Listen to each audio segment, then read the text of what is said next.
욕심을 조금 부려도 근데 문제는 뭐냐면 그 욕심을 부려서 이룰 수 있으면 제가 그럼요 라고 할 거예요. 근데 이룰 수가 없어요. 이제 그걸 배우는 거예요. 이 욕심이라는 내 능력을 쓰기 전에 내가 만약에 욕심 부려서 이 컵을 갖고 싶었어요. 좀 전에도 그 얘기했어요. 명품백 얘기하고 왔어요. 명품백은 몇 가지 종류로 되어 있는 줄 아세요? 너무 많죠. 너무 많아요? 6가지로 되어 있어요. 들으면은 맞네 하실걸요? 왜냐면 이건 진리이기 때문이에요. 누구에게 맞고 누구에겐 틀린 게 아니라. 왜냐면 명품백은 첫 번째는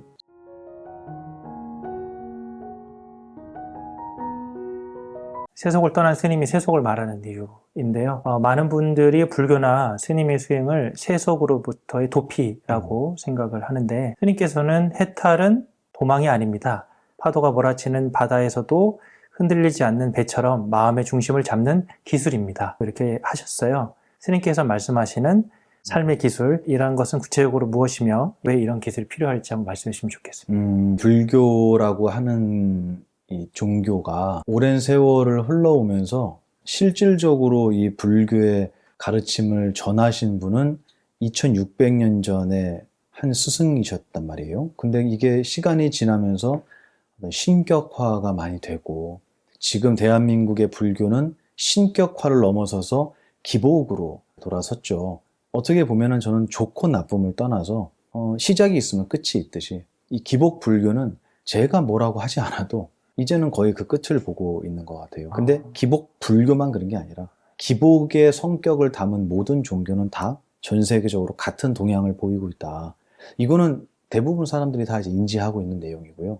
앞으로 이 온 세계에 종교라는 것은 필요가 없어질 것이다. 왜냐하면 그 종교의 영역을 누가 대신해 주냐면 돈이 대신해 주기 때문이다. 세속의 어떤 기술이라든가 문화라든가 재화가 종교에 대해서 우리가 바래왔던 것들을 대체해주고 있다라는 거예요. 그 중에 제일 큰 게 병 낫게 해주세요. 이건 병원에 가서 할 얘기지 절에 와서 할 얘기는 아니고, 자식 낳게 해주세요. 이것도 병원에 가서 할 얘기지 절에서 할 얘기는 아닌 게 된 거죠. 그리고 돈을 벌거나 옛날처럼 하늘만 바라보고 농사만 지었던 게 아니라 지금은 수많은 돈을 버는 방법들이 이미 세상에는 펼쳐져 있잖아요. 네. 과연 종교의 영역은 무엇의 영역이 남는 것이냐, 어느 부분에 남을 것이냐. 기껏해야 이제 죽고 난 뒤에 이 영역 하나밖에 안 남은 거예요. 그러니까 일본은 불교가 장래 사업이 됐잖아요. 장래 사업. 네. 그러니까 이제 일본 스님들이 공부를 떠나서 수요가 있으니까 공급이 있는 거잖아요. 그런 면으로 볼 때 과연 대한민국의 불교의 수요는 어떤 부분인가에 대해서 저는 참 많이 생각을 했어요. 그거를 제가 뭐 고민하려고 하는 게 아니라 막상 이렇게 많은 분들을 만나 뵙고 불자와 비불자들, 종교가 없는 분, 이웃 종교를 가지신 분들하고 대화를 나눠보면서 과연 불교라고 했던, 우리가 알고 있던 지금까지의 불교가 설 자리가 과연 어디인가?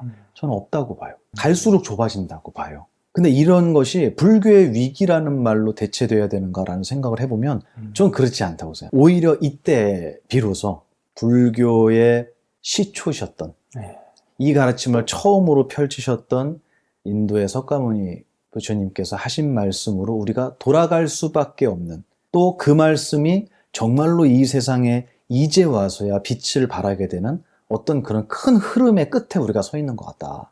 이런 저는 현실적인 어떤 화두를 많이 느끼고 있어요. 그거는 불교를, 지금까지의 불교를 잘 보존해서 더 많은 사람들이 기도에 안 오니까 기도에 더 접수시키고, 더 많은 사람들이 제사를 하도록 만들고, 아니면 종교 활동에 더 많은 사람이 참석하고, 이거는 불가능해졌죠. 이제 누구나 답을 알고 있습니다. 그거는 답이 아니라는 거를. 그러면 과연 이 불교가 나아가야 할 방향은 어디냐? 저는 본래 가지고 있는 걸 그냥 드러내면 된다고 생각해요. 불교는 이미 너무나 비교할 수 없이 위대하고 값진 보석을 품고 있기 때문에 그냥 이거를 드러내 보이는 것만으로도 수많은 사람들이 공감할 거라고 생각해요. 그래서 저는 오히려 어떤 쪽을 더 걱정을 했냐면, 약이 없어서가 아니라 내가 병들었다는 걸 인지하지 못할까 봐 걱정했어요. 환자가 아프다라는 걸 인지해야 병원에 가서 약을 찾잖아요. 경에도 그 얘기가 나오거든요. 코를 다친 개가 있는데 그 개를 치료하겠다고 사람이 손을 뻗으면 개는 어떻게 하겠어요? 물죠. 치료해주는 게 아니라 공격한다고 생각하고. 또 이런 비유도 있습니다. 내가 볼 때는 곰지 않은 상처인데 의사는 골맞다고 얘기하는 거예요. 제 눈보다는 의사 눈이 더 전문가잖아요. 그럼에도 불구하고 사람들은 돌팔이다 이렇게 얘기한다. 내가 병들었다, 내가 아프다, 더 쉽게 표현하자면 나에게 뭔가 매끄럽지 못한 거칠고 투박하고 불협화음이 일어나고 있다라는 그 사실을 자각하는 게 저는 이 가르침을 찾게 되는 첫 번째 동기라고 생각해요. 그래서 보석을 아무리 갖고 있어도, 약을 아무리 갖고 있어도 아프다고 하는 사람이 없으면 약은 약이 아니잖아요. 저는 오히려 그걸 더 걱정했던 것 같아요. 제가 그랬거든요. 저 되게 똑똑하고 잘난 줄 알았거든요. 똑똑하고 잘나세요. 진짜인 줄 알아요. 시간 지나 보니까 부족한 게 너무 많이 보이는 거예요. 근데 그게 어디서 보였냐면 이게 맞아, 이거는 틀렸어 라는 이 안에 벌써 그게 있다는 걸 몰랐어요. 저는 내가 틀렸다고 하는 길에만 내가 안 가면 난 올바른 사람이라고 생각했어요. 근데 그게 아니고 옳고 그름을 얘기하는 이 순간 벌써 저는 제 견해를 믿고 판단한 거잖아요. 그러니까 나의 견해를 높일 생각을 안 하고 내 견해를 믿고 세상을 분별하는 거에 익숙해져 있는 거예요. 그 얘기는 나는 문제 없어, 내 견해는 멀쩡해, 나는 정상인이고 일반인이야 라고 생각하는 이게 나에게 병이 있다는 것을 자각하지 못하는 환자 같았어요. 그래서 내가 만약에 올바른 스승님을 만나 뵙고 어른들을 만나 뵈어서 때로는 꾸중도 듣고 깨지기도 했지만 그 과정이 나 완벽하지 않구나, 나 아직 멀었구나 라는 거를 느끼게 해주는 시간이었다면 저는 그게 어떻게 보면 이 가르침을 배우는 것보다 앞서야 된다고 생각해요. 그래서 제가 그 과정을 겪으면서 느꼈던 게 뭐냐면 불교라고 하는 가르침은 넌 잘못 살아왔으니까 앞으로 이렇게 해, 너의 마음속에 일어나는 욕심은 잘못된 거니까 욕심을 버려, 저 그런 건 줄 알았어요. 근데 불경을 공부하면 우리의 스승인 부처님께서는 그렇게 말씀하신 게 아니에요. 너가 분노가 일어나 그 분노는 이러이러한 이유 때문에 일어나는 것이다. 거기 분노 버리란 말 없거든요. 욕심? 그거는 이러이러한 원리 때문에 무언가를 갖고 싶은 마음이 일어나는 것이다. 이걸 설명을 하시는 거예요. 그래서 어떻게 보면 부처님은 일로 가라 절로 가라 이 얘기를 안 하세요. 여기로 가면 이런 게 나올 거고 여기로 가면 이런 게 나올 거다. 끝. 그럼 과연 이거를 무슨 글이라고 설명을 해야겠느냐. 그래서 제가 표현한 게 설명서다. 사용 설명서다. 사용 설명서는 이렇게 쓰세요, 이렇게 쓰면 고장나요, 이거잖아요. 우리를 평가하지 않거든요. 저는 그 가르침이 이 불교의 가르침이라고 생각했어요. 놀랍게도 제가 많은 사람들을 이렇게 뵙고 대화를 해보고 그분의 이야기를 들어보면 그분들에게 가장 필요한 것은 불교의 교리도 필요하겠지만 더 시급한 거는 괜찮아 라는 말이었어요. 괜찮아. 근데 문제는 그대로 살아가 아니에요. 괜찮으니까 그대로 사세요가 아니에요. 그거는 되게 무책임한 말이에요. 왜냐면 죽겠다는데 힘들어서. 그게 뭐냐면 지금까지 잘못해와도 괜찮아. 저는 그 말을 제일 먼저 해줘요. 그래서 조금 전에도 저 강의하고 왔거든요. 네. 방금 전에 한 20분 전까지 하고 온 거예요. 근데 거기에도 모인 사람들이 이제 전 질문을 많이 받는데 거기서 자식이 엄마한테 입을 안 연대요. 그리고 수능을 봐야 되는데 봤잖아요, 이번에.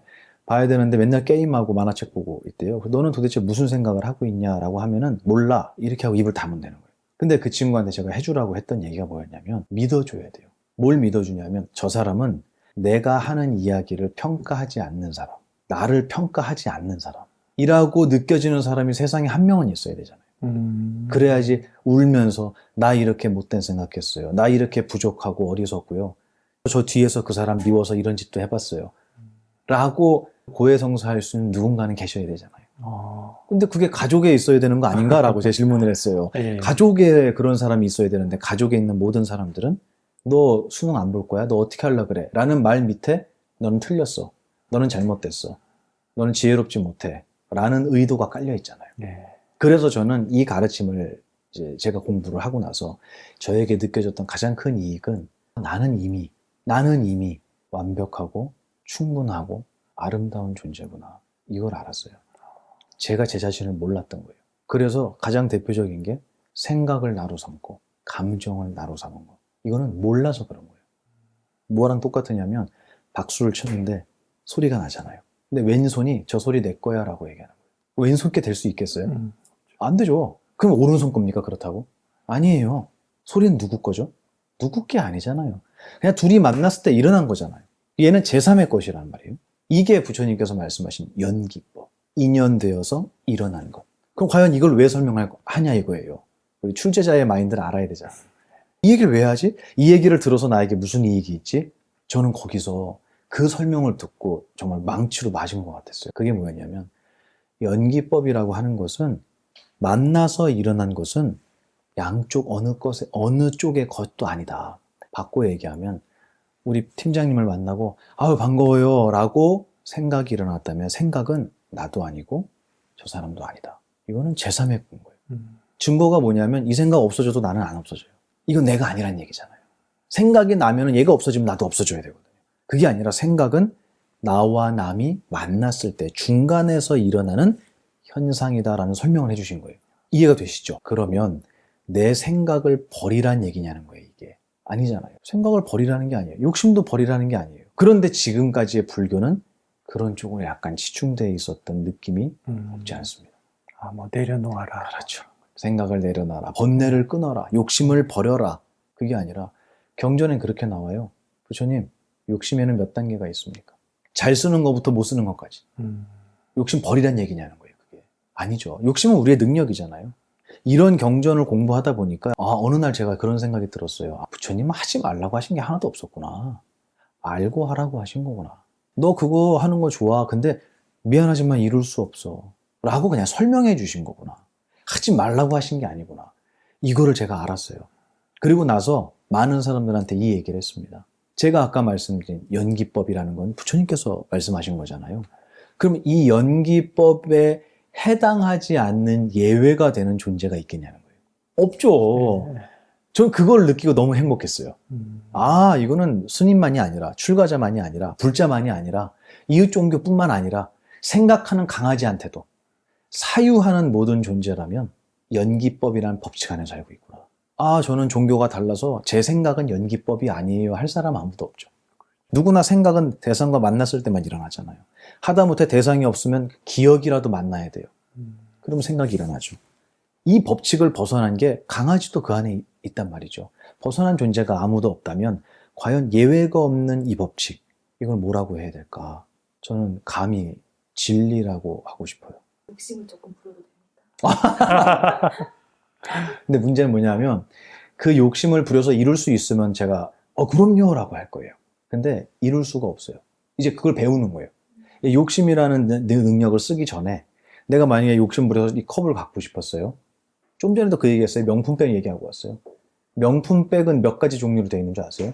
너무 많죠. 너무 많아요?